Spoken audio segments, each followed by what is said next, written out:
Port Royal Speedway takes all of the recent headlines of racetracks near housing developments being shut down and throws them out the window. With houses straight across the street from the backstretch, Port Royal Speedway boasts one of the best followings in PA dirt racing. Continuing on at the Speed Palace, we are on iRacing now. This track recently added to the sim, and it's got Pro Late models ripping around it this afternoon in the sim this evening here on the East Coast. Glad to have you watching. Welcome to Pit Stop TV. First time with EPI, we're welcoming in you dirt racers, and we are glad to be doing so to open up this season of 2023, season number 3 official racing. Gary, glad you're joining me. We'll get into all of the other pleasantries in a moment, but first up, let's take a look at this schedule as qualifying is opening up on track. We don't want to miss a beat here at Port Royal this evening, Lincoln and Williams Grove the next 2 rounds, so we are heavy in the PA posse racing these first 3 races. Then we get into Fairbury, Lernerville, I-55, some of the Midwest racetracks, even Cedar Lake Speedway and Knoxville. We do have one errant trip down to Charlotte, but otherwise, once we leave Pennsylvania, we are in the Midwest for the big majority of this schedule. A lot of great racetracks out there. It's going to be a lot of fun. It's great. It's going to be a very fun season to look forward to, especially with Williams Grove being on the schedule. If I remember correctly, probably, might not be wrong, one of the more unique racetracks, more unique dirt tracks here on iRacing, especially with how, just in dirt racing in general, with how long the straights are.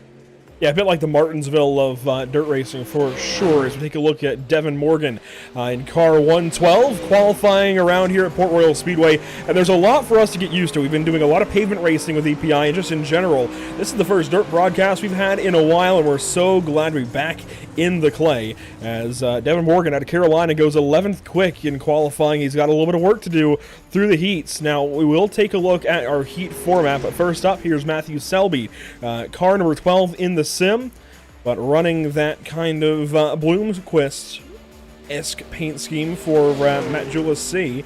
And ripping the top side of the racetrack, he has already run out of his lap. So let's take a look quickly, Gary, at our heat format. Or I guess our race details, I should say, presented by Whiplash Sim Cams. Bottom right of the screen, a 30-lap feature. We'll get there, but we have 2 8-lap heats, which will be sending 6 drivers each into the feature event. Then a 10-lap consi where only the B main winner will advance. Of course, this is the open setup Pro Late Model Series, and caution laps do not count, but we will have cautions throughout the evening. Let's take a look at our first starting grid of the season for heat number 1. On pole, car number 14 by iRating, Mike Augustine in car 14. Evan C. will start from the outside pole. Starting second, Blake Matjulis. Starting third, Blake Matjulis. Fourth is Cruz Cottle. Starting fifth on the inside of row number 3, you got Jason Salter. Devin Morgan graces us from the 6th position. Keith Hackney rolls off 7th, Caleb Durgan from the 8th position, then Robbie Buchanan Jr. and Aaron Langley will round out our field here in heat number 1. Glad to have you watching here. Now we can kind of calm down just a little bit here, Gary, and take a look at the track map this evening. This is not by any means the Martinsville of dirt racing like Williams Grove, but they are still pretty long straightaways. Yeah, these straightaways look pretty, very sizable, we'll go with, especially with the thing that immediately goes to my attention, too, is just the very unique pit lane, essentially. Of course, granted, these drivers will only be using that for basically just to repair any damage, but it's still especially that flick out just to the exit of the pit lane going into turn 1, but pretty much a standard, if you will, short track just with some dirt on it. There's a look at the half-mile Port Royal Speedway, the start-finish line down towards turn 1 a little bit, so a little bit of extra time to set up a crossover maybe out of turn 4 and go for the race win. We'll probably see that in effect this evening. Mike Augustine on pole. We took a look at the schedule already. Let's take a look at the weather conditions coming into this race. 73.6 degrees in the air, 77 on track, and usually in dirt racing this means very little. However, iRacing has updated water tables and moisture retention and all kinds of things for this Season 3 build, so this might mean a little bit more as the season goes on. We'll all learn, I think, as this season progresses, exactly how much that will mean to these guys. Right now, I think it still means very little because they're all just getting used to this. I think when we get to week 4, week 5, these guys will really start to have a good grasp on exactly what has changed, how it's changed, and how they can get the most out of it. Personally, I haven't gotten the chance to drive it yet, but I am very much always looking forward to the improvements coming to the iRacing sim, as the pace truck is already well off the track. iRacing.com pace truck down to the safety of pit lane. Augustine and C, your front row. Matt Julis will start from third, Cottle from fourth. And the first green flag of the season in Pro Dirt Late Model Racing on iRacing. We are green in heat number 1.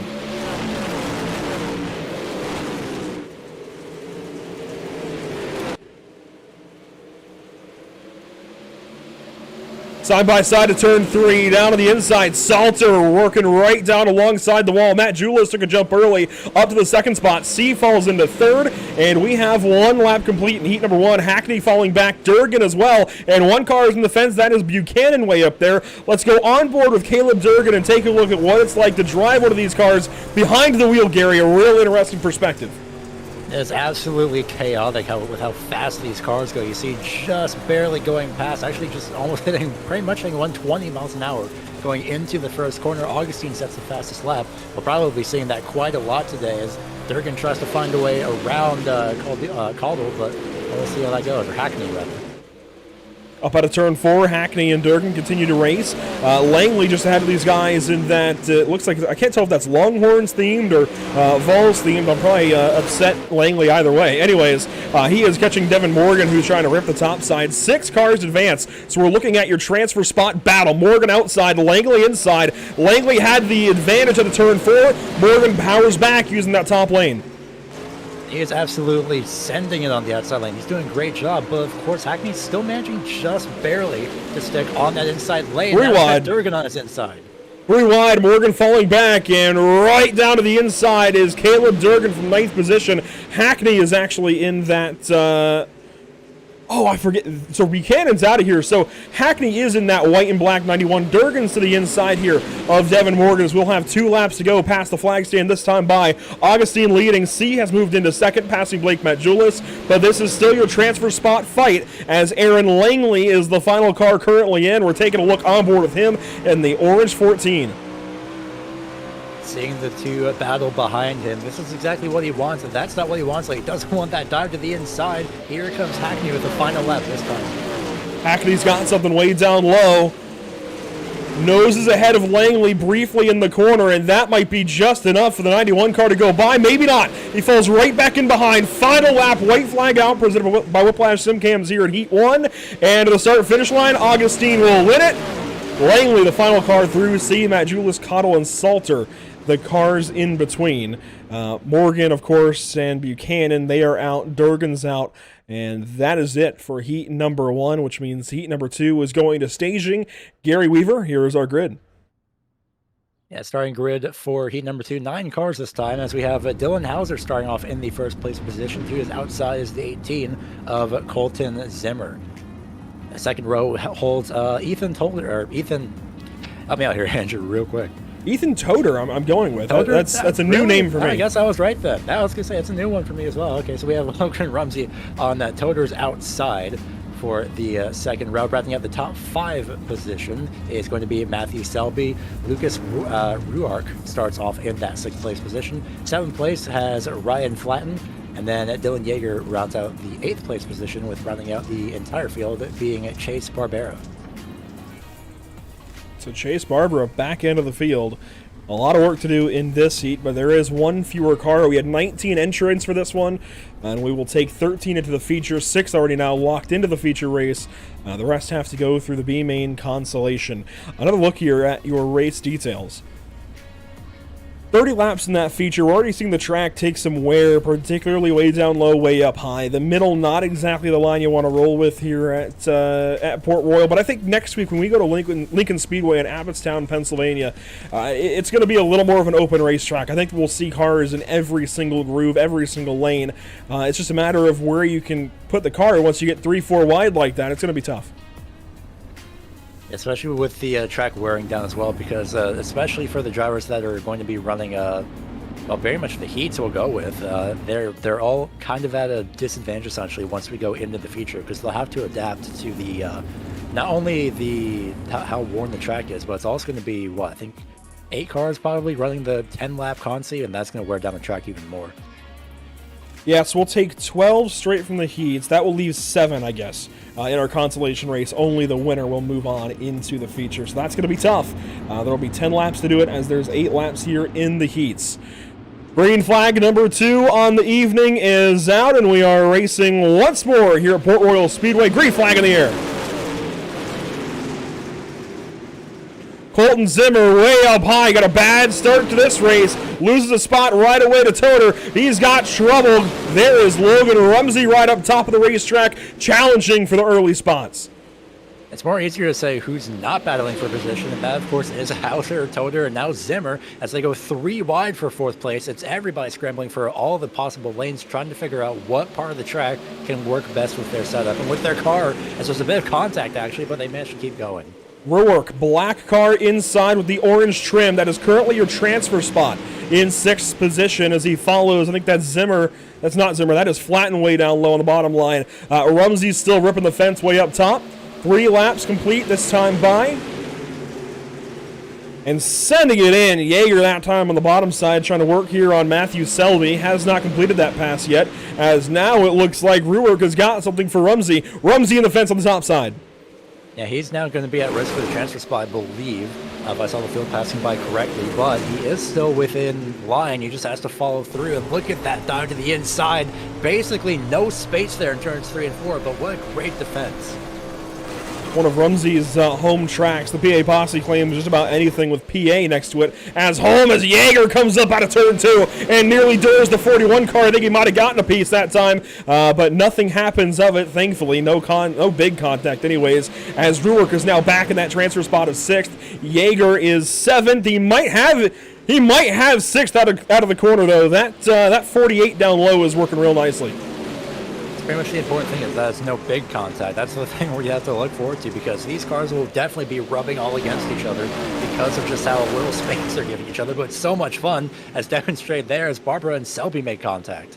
Yeager's still out. Ruark still in. There we go. Contact, and Ruark hard into the inside wall. Massive hit. I don't think we'll see a caution. No, we will not. So the transfer spot now, Dylan Yeager over Chase Barbara, who has fallen back. 1 lap to do it. 1 lap to go here. Presented by Whiplash Simcams. Yeager got in the fence as he tries to slide up in front of Yeager. Not Yeager, in front of Rumsey. There we go.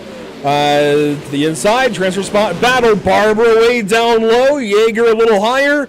And that race is complete. Hauser wins over Flatten, Toter, Zimmer, Rumsey, and it will be Yeager, the final transfer. Barbara, the first car out with Selby and Ruark behind.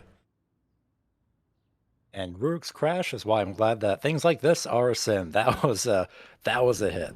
But that was a big hit. He's definitely not out, that's for sure. Anything but out, but he will have to start from just about the rear of the field, 6th place for our consolation. Let's take a look at our 3rd starting grid of the evening for the B main. On pole, Keith Hackney in car 13. Chase Barber will start from the outside pole. Caleb Durgan will roll off from 3rd in car 33. Matthew Selby from the outside of row number 2. Your back 3 cars, Devin Morgan, Lucas Ruark, and Robbie Buchanan Jr. Again, Robbie from the back of this field. He has got a lot of work to do in that number 31. Just wasn't able to really get it done in his heat race. You can see well behind all of these guys. It's going to be tough from 7th spot. Yeah, he did pretty much essentially take it to pit road in the first heat race. But luckily, of course, that's one thing I was worried about, is that sometimes when people do have bad first heat races, they don't really stay until the last chance qualifier, until the consi, so they kind of just back out. But I'm glad that Robbie is still in this race and that we get a chance to see if he is able to make it in.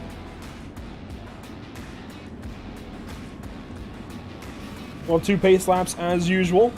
Glad to have you all watching this evening. We certainly do appreciate it here at Pit Stop TV. And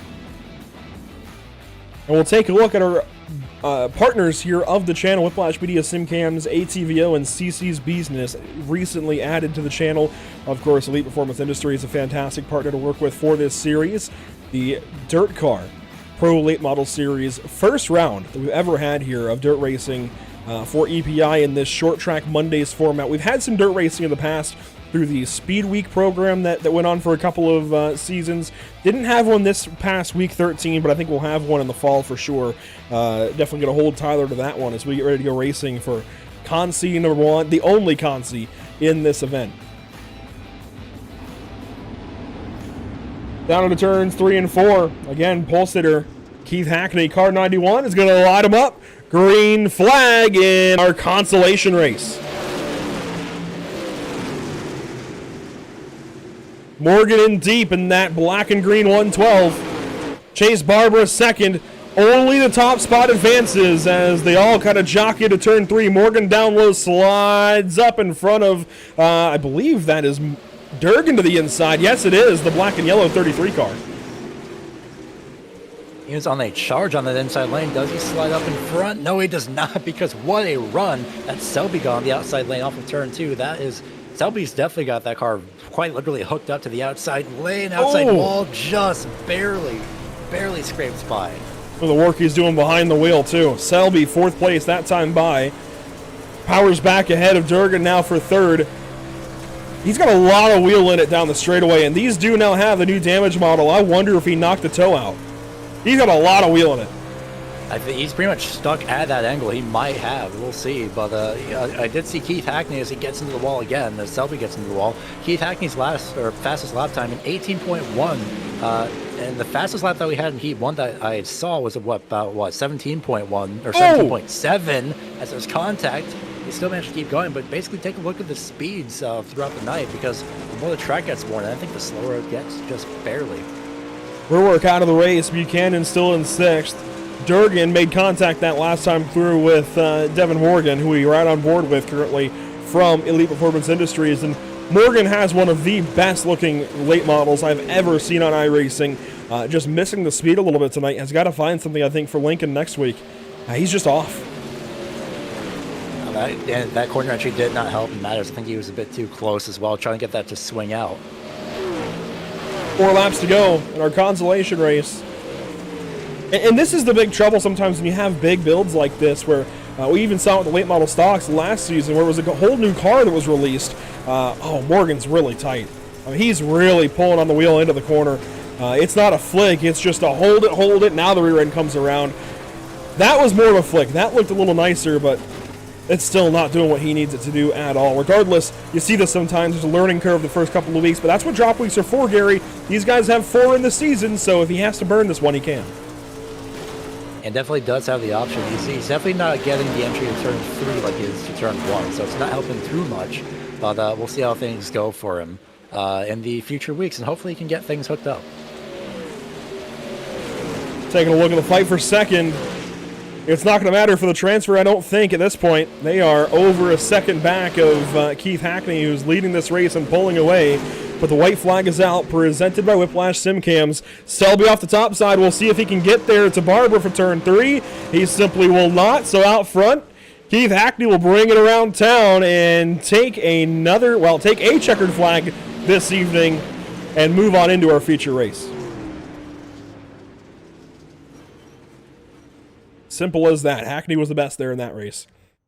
Yeah, he definitely had something just absolutely wonderfully set up with his car, so I can't wait to see what his pace is going to be like here over the course of 30 laps. We should be seeing a 13-car race with Hackney the final transfer. I will say on the grid right now, it's letting Barber, so it's letting 16 grids. So we're going to have a 16-car race.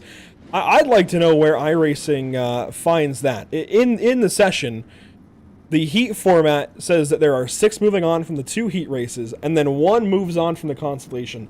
So I'm curious as to where we found the extra 3, because Barbara has gridded up Selby and Morgan. Yeah, now there's Selby. Morgan will be as well. That's very interesting. Regardless, we're learning as we go. Let's take a look at our starting grid this evening. Mike Augustine on pole in car 14 by iRating. That is a big-time pole position for him, not only by time, but also by heat race. Dylan Hauser will start from 2nd. Evan C. from 3rd spot after going 2nd in heat number 1. Ryan Flatton will start from 4th. Back on to row number 3, Blake Matt Julis in car number 1. How about Ethan Toder there in car 17? Cruz Cottle will start from the 7th spot. Colton Zimmer from 8th. And right at your top 10, Jason Salter and Logan Rumsey. Then the last portion of the field, Aaron Langley will start off in P11 in car number 15. Dylan Yeager to his outside in the 12th place position. Keith Hackney, keep an eye on him as we go throughout this race. He starts P13. 14th is going to be Chase Barbara. And then rounding up the field are both Matthew Selby and Devin Morgan. 16 cars here for race number 1 on the season. This is not only round 1, and of course these guys can run as many races as they want this week. This is not only round 1, this is the first session for these drivers to earn points, the SOF session for sure for these guys. We're talking about a pro driver leading, Mike Augustine on pole. We're talking about Evan C. with a black license, Blake Matt Julius with a black license, Logan Rumsey, Dylan Yeager, Chase Barbara, all with black licenses in this field. So there's 6. A lot of high I ratings. In fact, Evan C., Gary, an I rating of 10,199. Jeez. It doesn't. I've heard of it before. Yeah. I never thought it'd be on dirt. It doesn't get any better than that, quite frankly. Oh, well, it does, because Matt Julius has 11,028. Of course. Well, we'll see these guys go green in just a moment. Mike Augustine on pole with that black license. Going to bring us down to the start. And we are green flag this season in pro dirt late model racing.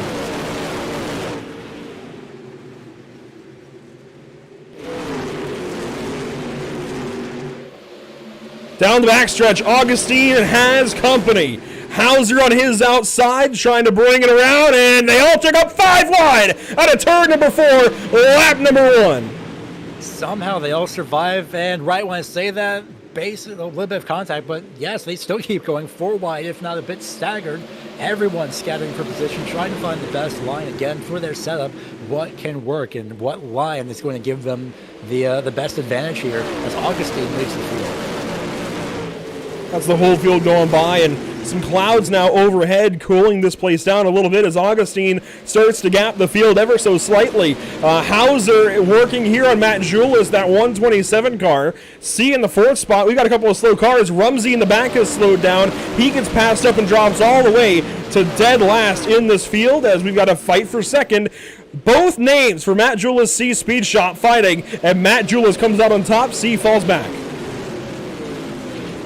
Just like that, C moves up to 3rd. Well, maybe not. Actually, Hauser moves up to 3rd place. They're going to be side-by-side drag racing. Whoa, that is a slide job right there.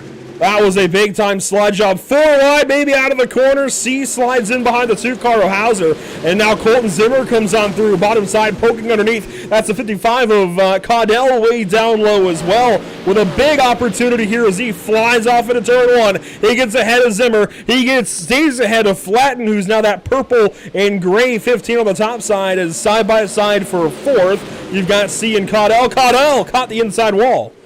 Yeah, he did not get that rotation that he wanted. I didn't see if he caught it, but he just hangs on to it. So he'll try again as we enter turn number 1 once again. Look at these guys through turns 1 and 2, all over the racetrack. Every single bit of dirt occupied by somebody. Caudell way down to the inside again. He is working right along that inside wall, trying to hook that moisture with the left front. It's working so far. Back to the inside of Flatten here. This the fight for 5th. Absolutely wild battle. It might turn into a battle for 4th here at this rate. We'll see how things go as everyone again trying to figure out the best line and going for the preferred positions here as we ride on board with Dylan Yeager, trying to at least hope for an opening, and he does get that. And does he stay on the... No, he goes right back to the inside. I was wondering if he tried and stay for the outside. Side by side for second, Matt Julius and Hauser. Matt Julius will fend off that 2nd spot for now, but Hauser definitely hounding him up out of turn 4. 9 laps complete that time by. Evan C. has still got a mirror full of Cruz Caudell. Might not be a mirror full. These guys often don't run mirrors, but if they are, C's got a mirror full of 2 cars now side by side as Salter does a Tony Hawk grind on the outside wall. He's coming down to the pit lane. Logan Rumsey also out of this race, and caution flag will fly for Jason Salter in car number 10. He comes down and parks it. I saw somebody sideways on the wall in the background, and now we know who it was. I think that pretty much destroyed the steering.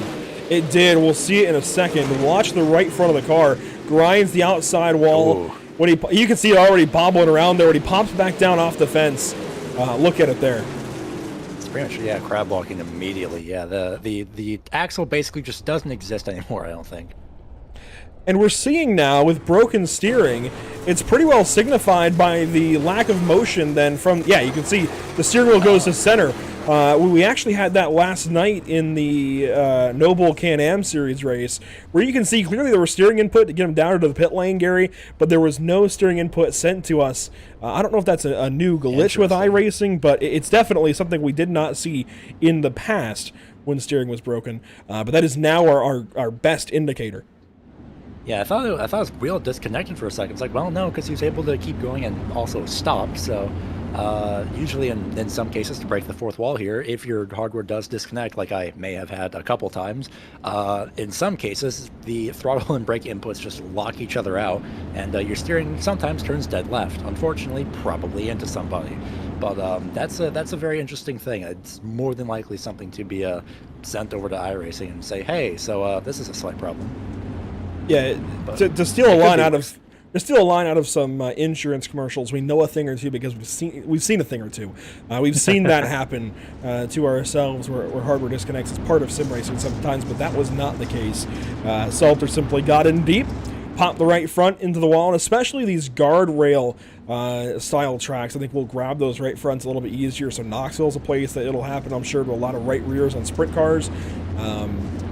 It's going to be an issue for some of these drivers for sure. It'll certainly be an issue any place they try to run the top side. Eldora comes to mind as well. We'll have 10 laps complete this time by. Front row, Augustine and Matt and Julius as they come down to the restart zone. Green flag is back out. Augustine early back to the hot pedal. And right to the inside, Hauser working the bottom side. I think he'll have him clear. He does. Maybe forces himself clear enough.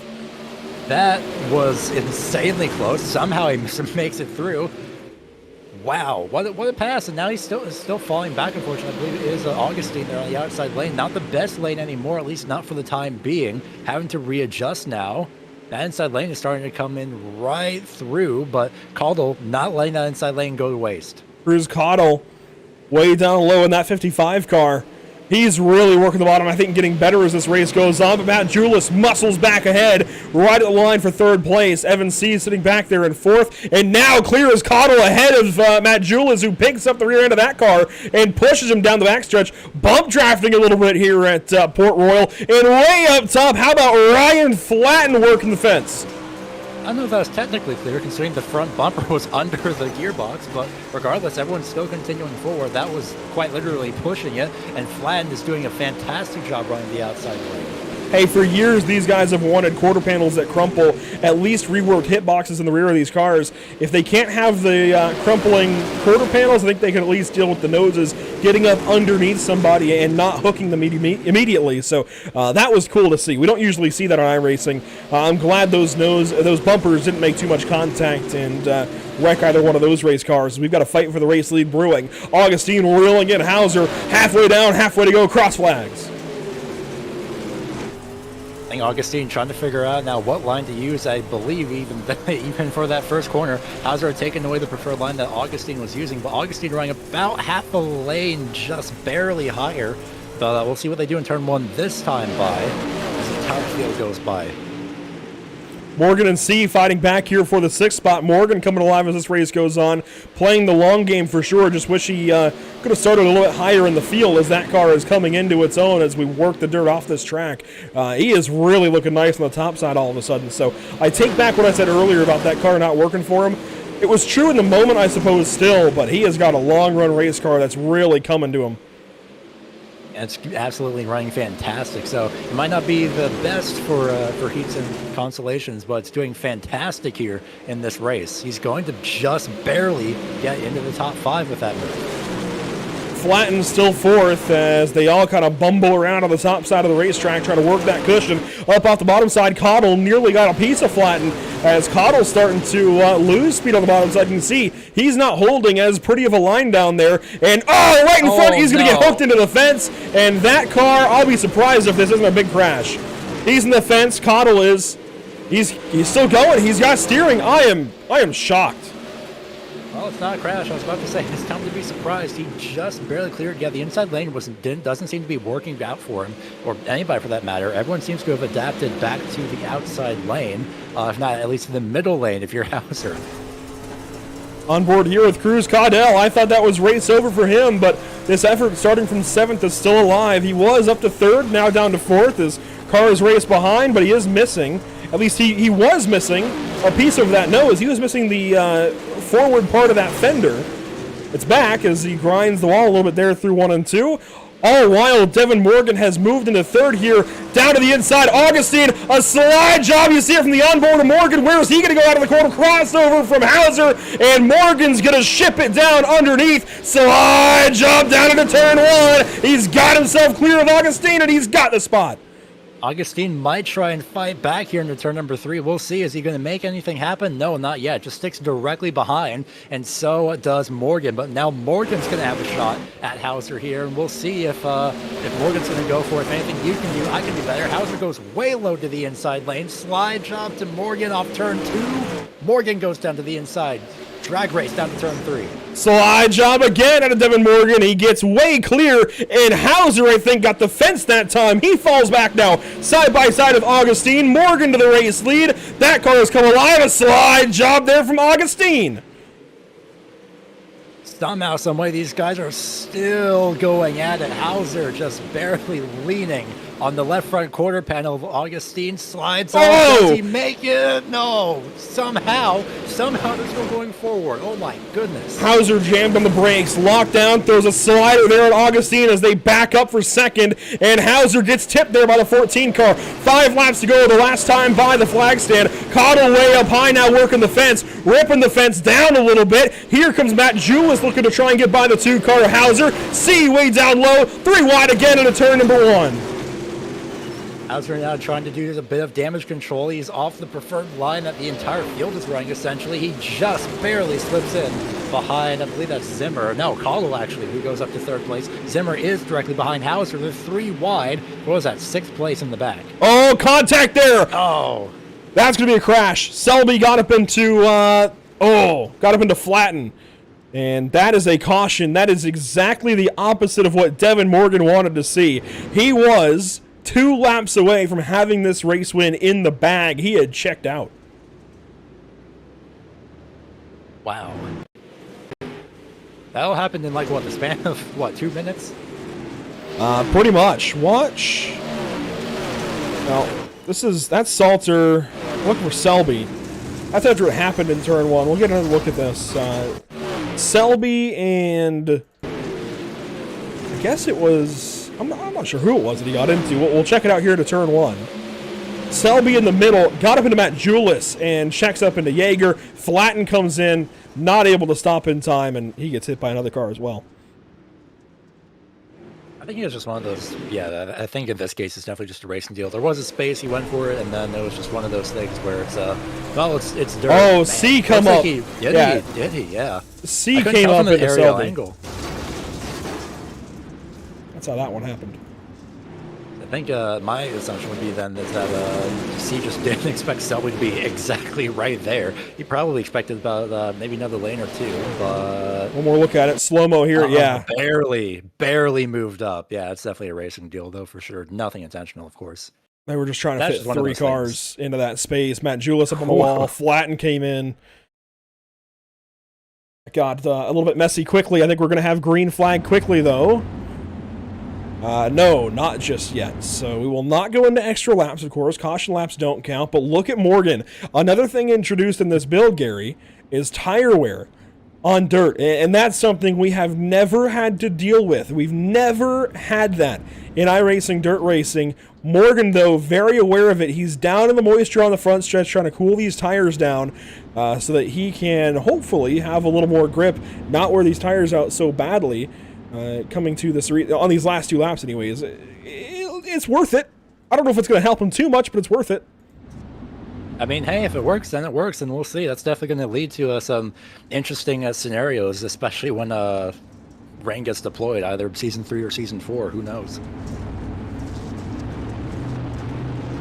We still have Yeah, something like that. We still have 15 cars, green flag in the air. Morgan out front, Augustine second, single file restart, 2 laps to go. And Cottle way down to the inside line, briefly into the lead. He checks up, nearly takes off the left front of Augustine. We are back single file, the top 5 positions. Down to the inside of Hauser goes Colton Zimmer. Slide job for a spot and a half. He falls back, couldn't get in line. Dorbang across the line. White flag for our leaders. Augustine does have a chance here to turn 3. I'll have to be very careful, though, off turn number 2. They got a ton of that outside fence that time in turn 2. He's going to rim ride again, putting the right rear ride up there. But Devin Morgan is going to come from behind and win at Port Royal. What a race from Devin Morgan. I never would have thunk it. Started 16th, dead last. Comes through the entire field and wins with 6 laps led. It wasn't like he chipped him just barely at the line. He drove through that long green flag run, Gary, and had the best car for sure as he goes up over the scales. Just making sure that everyone knows, just like, hey, this is to wait. It's fine. So it's a absolutely fantastic job by Devin Morgan. Like we initially thought it was just something that just wasn't working out, but that worked out perfectly for Devin Morgan. And the short run car, essentially for those last 2 laps, it just worked out well enough. Let's take a look at your unofficial race results this evening from round number 1 of 2023 season number 3. Up front, Devin Morgan with the race win. There we go. His updates, 6 laps led, and I believe...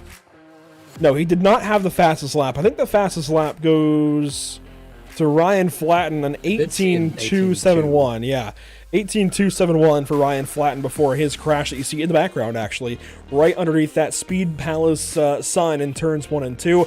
Mike Augustine goes second, Hauser third, Caudell fourth, Evan C. fifth, and Colton Zimmer, Chase Barber, Matthew Selby, Dylan Yeager, and Keith Hackney your top 10. And I think what this proves is while we were a little bit skeptical during heats and consolation racing for Devin Morgan, that EPI setup that he has put together, it might take you a second to get it rolling, but especially as the moisture wears out of this racetrack, the dirt dries out a little bit, and you get some laps on it, that car comes alive. You can drive it literally from last to first. That's what he did in this race. Really, that is one heck of an advertisement for EPI if I've ever seen one. That's definitely the best kind of advertisement for sure, if you ask me. That's absolutely amazing as we see the last bit of the field. Aaron Langley finishing 11th, Matt Julis finishing 12th, Ethan Toder 13th, 14th Ryan Flatten, who got involved in a bit of a just a small crash. Jason Salter finishes 1 lap down. Logan Rumsey unfortunately did not fully complete this race, out only about 3 laps in. Yeah, Rumsey parked it early. He had that moment, I believe, with those guys like Salter and... the outside wall. Yeah. Hate to see that for Logan Rumsey, but he has a lot of season to come back, as you can take a look here at all 12 rounds. Port Royal now, as far as our coverage, is in the books. Lincoln next week. Williams Grove the week after. So PA Posse very strong the opening 3 rounds here in June. Then in July, we go to Fairbury American Legion Speedway for the most American round of them all on July 3rd, just 1 day prior to Independence Day. Lernerville there for round 5. Federated Auto Parts Speedway at I-55 for round 6. Then Cedar Lake, Knoxville, Lucas Oil, Charlotte for round 10. Kind of an oddity, as we have a lot of Midwest tracks throughout the course of this schedule, but it breaks it up just a little bit. It's definitely a very fun schedule. I do look forward to this. It's very fun. I remember at times, I think DIRTcar at Charlotte, when that was first released, that was usually the season finale, essentially. But having Eldora as a season finale, in my opinion, works pretty well, especially if it's a night race, because of just all the fireworks that go off around that track. And everything we've talked about this evening with the new damage model is going to come into effect, especially at Eldora, of any racetrack on this schedule, especially with how much you have to run the top side. At Eldora, I think we'll see the bottom opened up by then. Week 12, these guys will have setups that do crazy things, but for the most part, I think we'll still see that top side be the place to be. So that's going to be interesting. New damage model at Eldora right now, I'm sure, is a sight to behold. That is week That is week number 1 for us here with Elite Performance Industries for the DIRTcar Pro Late Model Series. Again, glad to have you all watching. It was a lot of fun. Let's take a look, though, at what we have upcoming the rest of this week and into next. Thursday evening, we come back June 15th with North American Racing League action from the Nürburgring Grand Prix circuit. So just a little bit different from what we've done here this evening. Go to the Nürburgring for the Grand Prix circuit with Porsche Cup cars. But hey, they just got the new damage model as well. So there's a common ground to find between these Pro Lates and the Porsche Cup cars. And then, hey, how about Sunday? Lime Rock Park for the Noble Can-Am Series on June 18th. And finally, we come back around to Monday evening where we go to Lincoln Speedway in Abbottstown, Pennsylvania. That is one of the few racetracks. There's a couple, but one of the few racetracks in this series, Gary, where I've worked on a broadcast, on a camera in 2 different locations at Lincoln Speedway for Legend Car Dirt Nationals. So it's going to be cool going to Lincoln in the sim, our first broadcast there. A really special place, a really cool racetrack. That's fun. I'm jealous now. Especially since you could, more than likely knowing with you especially, you're probably just going to slap a camera where you've worked those positions as well. But that's going to be intriguing to see how it translates over into the sim as well, though. Yeah, so I was the top cam up on the tower, and I also took a mobile rig for Pit Road TV down to the inside of Turn 3. So we will have a camera specifically for that. I will tell you that much. It's such a cool view, too. I was there for Dirt Legend cars and for Sprint cars. Didn't see much late model racing that weekend, but we will, I think, really enjoy the late models there next week. Lincoln Speedway is a really cool place. It's really cool that it's now on iRacing. I'm excited for that. The other track shouldn't be too hard to guess that I've worked out on this list. Do you want to take a crack at it? I'll go with something's telling me Eldora, but that's probably just because Eldora. But that's my final answer. Charlotte. Oh, of course. Charlotte Motor Speedway, the dirt track at Charlotte. WKA Dirt Racing there, which Evan C. will know all about. That is his kind of real-life main gig, so we'll see how that works out when Evan C. gets there. He's got some real experience there, I'm sure, as we get ready for a whole season ahead. Once again, a big shout-out to our partners who are Pit Stop TV, Whiplash Video, SimCams, ATVO, and CC's Business, and of course, those who make it happen for us behind the scenes in audio, ATVO, Whiplash Media, SimCams, OBS, and iRacing.com. For myself and Gary Weaver, thanks so much for tuning in this evening. We will see you next week from Lincoln Speedway. Hopefully, we even see you this Thursday evening from the Nürburgring for the North American Racing League. We'll see you there.